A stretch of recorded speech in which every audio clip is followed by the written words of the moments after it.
Within the Syrian and Desiccate regions of the Arabian Peninsula, a group of tribal soldiers lie waiting with an objective.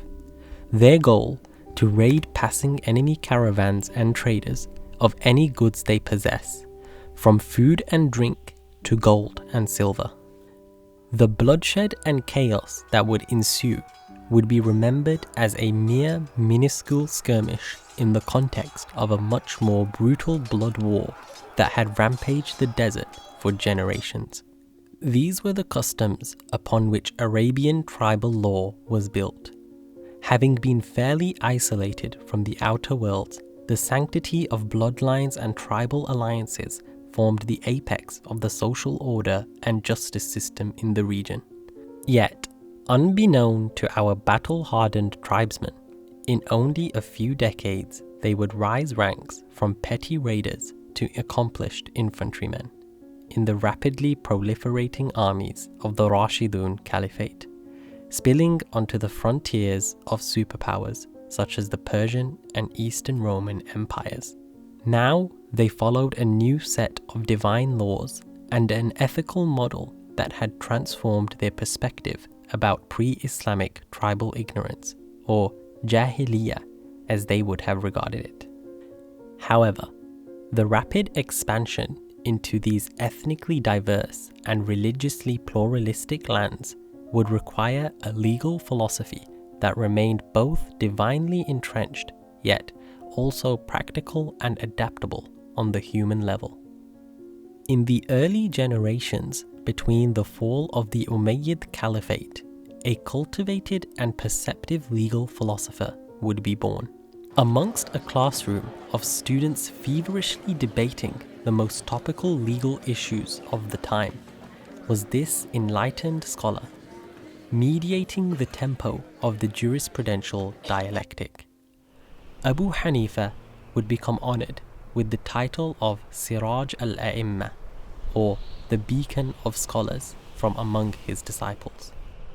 Abu Hanifa was born in the city of Kufa in 699 CE in the Umayyad Caliphate into what was a noble and wealthy Persian family, and was among the generation of the Tabi'een. Kufa and the wider region of Iraq acted as the confluence between the Arab, Persian, and Byzantine civilizations, and was home to many of Islam's earliest scholars, making it an intellectual focal point, and a city filled to the brim with innumerable cultures and religions, from Zoroastrians to atheists. This cornucopia of thoughts and beliefs would go on to influence Abu Hanifa as an observant and versatile thinker. Within his elite council of students, Abu Hanifa highly encouraged diversity of opinion through the use of independent reasoning, as opposed to blind group conformity. Along with his teaching duties, he was a silk merchant by trade, which proved to be immensely profitable, allowing him to sponsor the education of many of the city's poorer yet abundantly bright students. While he showed great virtue through this generosity, he also relished spending his wealth on maintaining a graceful and luxurious appearance. And despite his sumptuous lifestyle, nearly all accounts describe him as a highly humble spirit, outstandingly virtuous, patient, and spiritually devoted to God. It was in the sprawling markets of Kufa where Abu Hanifa's intellectual endeavors began. As a talented merchant and excellent businessman, he showed a unique aptitude within the art of rhetoric and a keen intellectual curiosity from youth. He could often be found deep in theological and philosophical discussion, and this eloquent oratory did not go unnoticed. One day, a scholar passed the young Abu Hanifa. Impressed by his enthusiasm, the scholar encouraged him not to waste his intelligence solely on business, and to commit himself further to formal study. With his business fortune to support him, Abu Hanifa promptly acted on the advice. Abu Hanifa's teachers were from various regions around the caliphate, and each specialized in a distinctive subject. One of his teachers being Ja'far as-Sadiq, an important jurist within both the Sunni and Shia sects of Islam. Beyond the city of Kufa, he traveled to the educational oasis of Basra and immersed himself in the theological schools of the day, quickly making a name for himself, even devising early versions of the teleological argument for God's existence. Yet, as he grew up, he became disillusioned with the abstract and polemical nature of Kalam theology.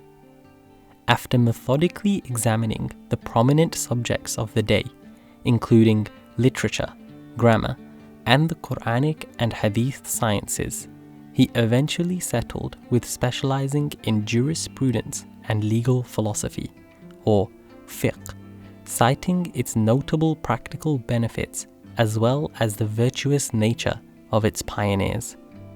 Abu Hanifa eventually became a full-time teacher of jurisprudence and cemented his legacy as the eponymous founder of the Muslim world's largest legal school of thought, the Hanafi Madhab.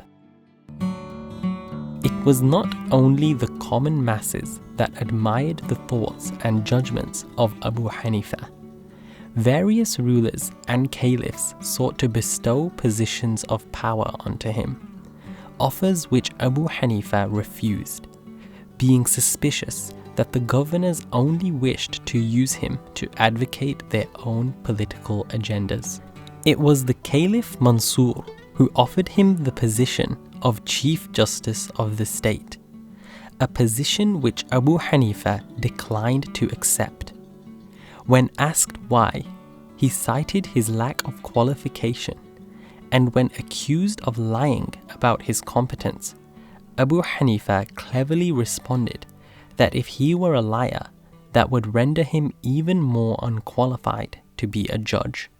The offended Caliph Mansur promptly imprisoned him, and it was from this prison that Abu Hanifa continued teaching those permitted to visit him.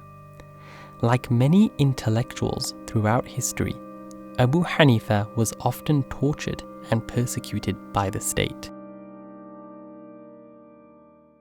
Beyond the politics, Abu Hanifa was one of the first thinkers to formulate a legal methodology that allowed for the systematic implementation of scripture within the day-to-day lives of people. Among the 80,000 cases he dealt with, he and his students debated on the legal status of issues ranging from daily rituals to social ethics to international relations. This new system of legal philosophy would be revolutionary for the Arab civilization and essential in consolidating social and intellectual order across the heterogeneous empires of the Umayyads, Abbasids, and eventually the Ottomans. What also uniquely characterized his legal philosophy was the utilization of reason and the avoidance of strict literalism, which, in Abu Hanifa's view, did not address the needs of a constantly transforming society. Abu Hanifa was a firm believer in the often controversial idea that there was no conflict between faith and reason, and contrived a comprehensive system of analogical syllogistic reasoning, or qiyas, that proved to be helpful in ethical matters where the primary sources of law, the Quran, the Sunnah, and Ijma', were seemingly silent.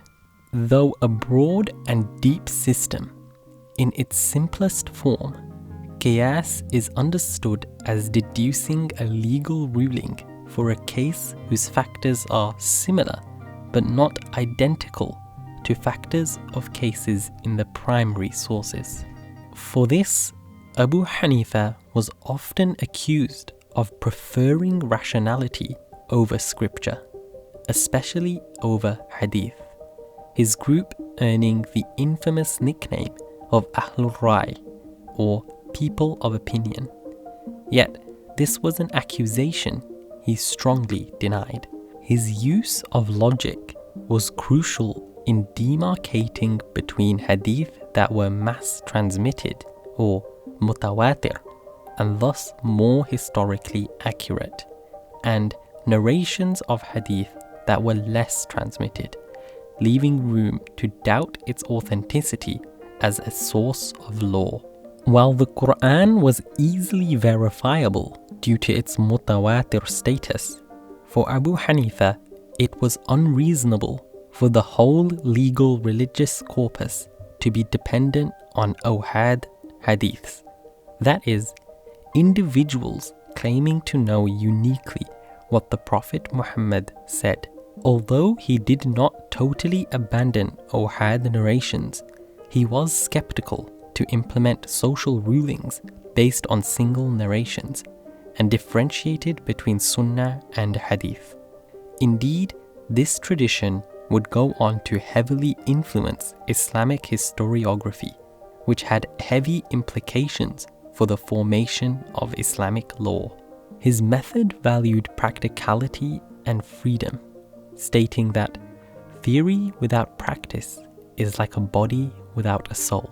It is this methodology that his students strove to spread all across the Islamic world.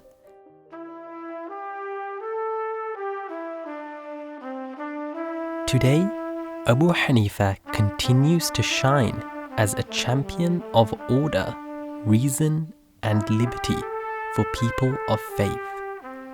He valued freedom of thought and speech, upholding the principle that through debate and open discussion, it was certainly possible to understand religion and wider reality. He died in 767 CE in prison, apparently poisoned by governors who feared his popularity and fame would be used against them, leaving behind a perspicacious group of scholars who described him as the greatest jurist, the greatest worshipper, the greatest ascetic among all of us. He combined all the virtues. He made people after him hopeless to reach his supreme status.